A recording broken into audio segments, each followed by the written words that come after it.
The 14th Amendment.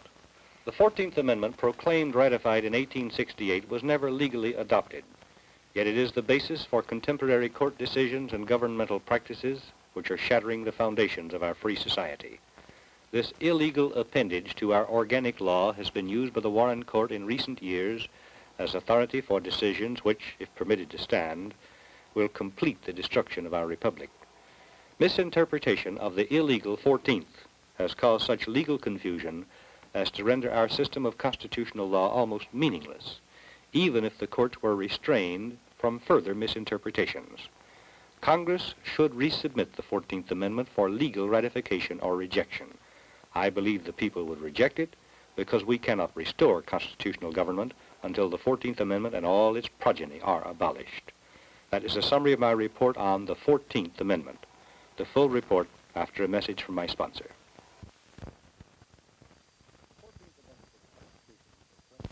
The 14th Amendment of the Constitution, proclaimed ratified in 1868, was never legally adopted, yet it is the basis for contemporary court decisions and governmental practices which are shattering the foundations of our free society.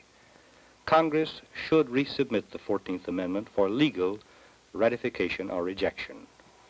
I do not think we can restore the American constitutional republic until the people compel their Congress to take such action. Hence, I offer a brief review of the incredible history of the 14th Amendment.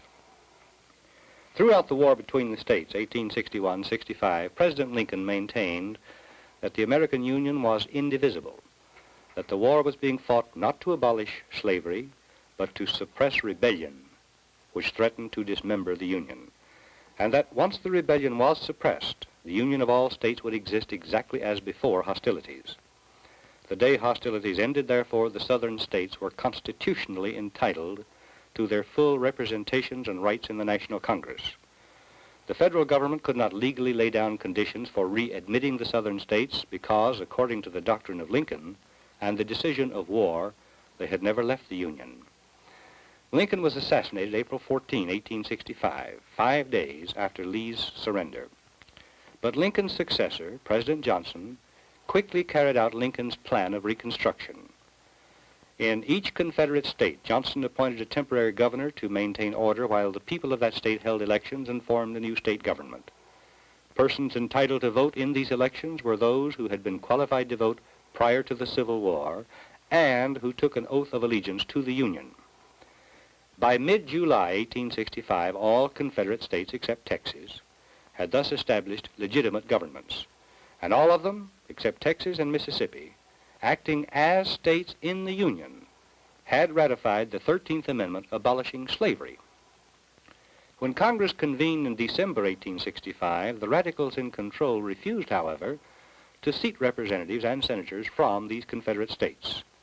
Thus, that Congress was illegal because it denied representation to states constitutionally entitled to it.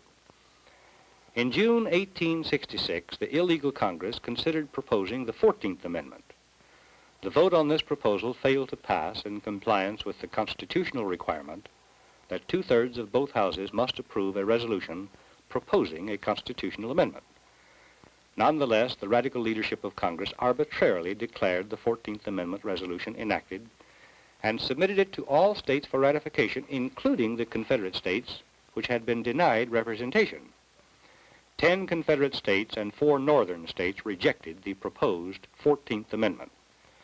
So Congress passed a law abolishing the 10 Confederate states, setting them up as military districts under Army dictatorship, with the proviso that when they ratified the 14th Amendment, they would be admitted to the Union as states.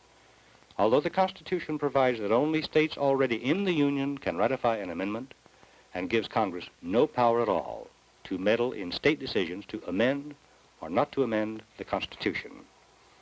Army bayonets escorted illiterate Negroes and white carpetbaggers from the North and from foreign countries to the polls, keeping Southern whites away. Only Northerners, foreigners, Negroes, and Southern scalawags were permitted to hold office in the Reconstruction governments thus formed. When Southern states sought judicial relief, the Supreme Court refused because the radical Congress had threatened to abolish the Supreme Court if it handed down any decisions favorable to the South. By July 20, 1868, 6 of the Confederate states thus reconstructed had ratified the 14th Amendment. Meanwhile, however, 2 northern states had changed their minds. Their sense of decency outraged by the monstrous procedures, the legislators of New Jersey and Ohio had withdrawn their former ratifications and had rejected the proposed 14th Amendment.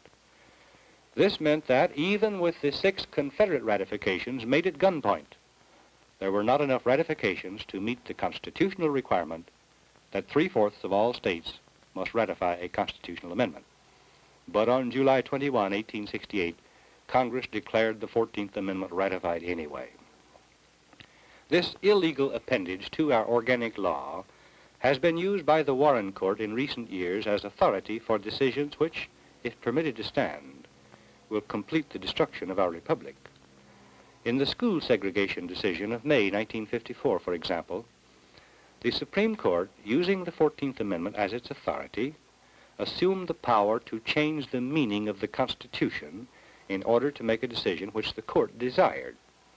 In the Monroe case decision of February 1961, the court held that the 14th Amendment gives certain individuals right to bypass the normal processes of law in state courts and to bring cases against state and local officials directly in federal courts. Dissenting in this Monroe case, Justice Frankfurter said the Supreme Court's decision completely eliminates the constitutionally reserved rights and responsibilities of all state and local governments. In the Baker versus Carr case of March 1962, the Warren Court held that the 14th Amendment gives federal courts power to control the apportionment and districting of states for purposes of state and local elections. This decision voided the laws of Tennessee, but 26 other states were also indirectly involved. This decision, giving the federal government power to regulate the composition and representation of state legislatures, makes state governments mere branches and tools of Washington authority. In the New York school prayer case of June 1962, the Supreme Court used the 14th Amendment as authority to reverse the meaning of the First Amendment. Whereas the First Amendment prohibits the federal government from interfering with the free exercise of religion, the Supreme Court used the First Amendment, as reinforced by the 14th, as authority to outlaw the free exercise of religion. The destructive effect of these and other recent Supreme Court decisions will grow and multiply. The Constitution gives Congress authority to prohibit the court from accepting appeals in cases involving matters which, by the clear terms of our Constitution, are beyond federal jurisdiction. The public should strive to elect a Congress which will take such action. But even if this were done, we would still have the legal chaos which illegal Supreme Court decisions have already caused. Eisenhower's invasion of Arkansas with military force in 1957 and Kennedy's occupation of the city of Oxford, Mississippi, are fruits of the Supreme Court's decision of May 1954. A frightful number of public school systems in the United States have already eliminated all recognition of God in the classrooms as a result of the Supreme Court's New York prayer case decision. The most fundamental of states' rights, the right of representative government free of outside interference and domination, has already been abrogated in Tennessee by the 1962 Baker versus Carr decision and is threatened in 26 other states.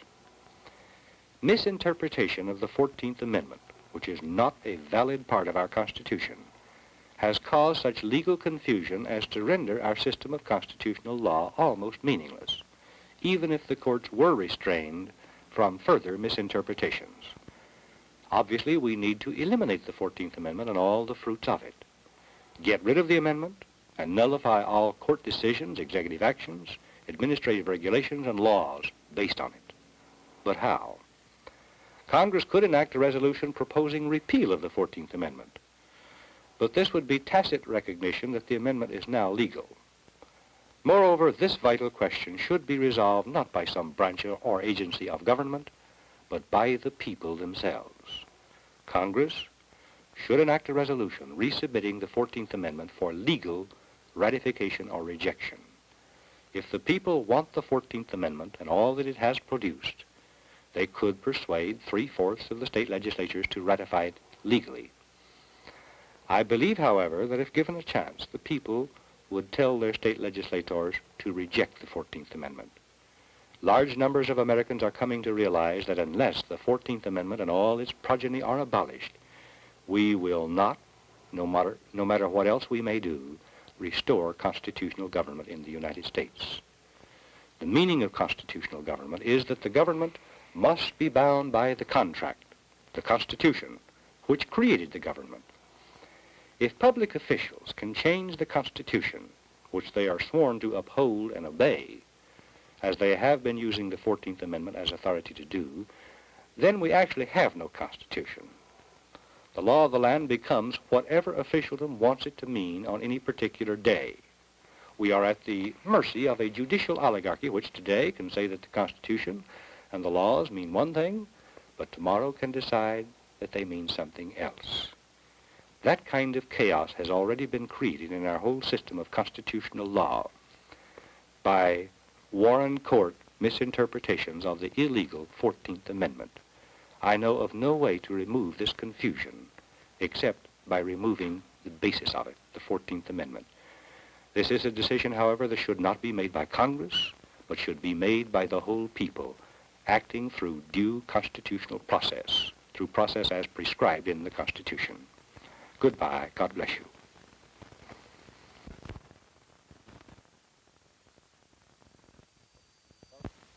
For a printed copy of this broadcast, send 25 cents to Dan Smoot, Dallas 14, Texas, and ask for 386, the 14th Amendment. 6 copies, $1.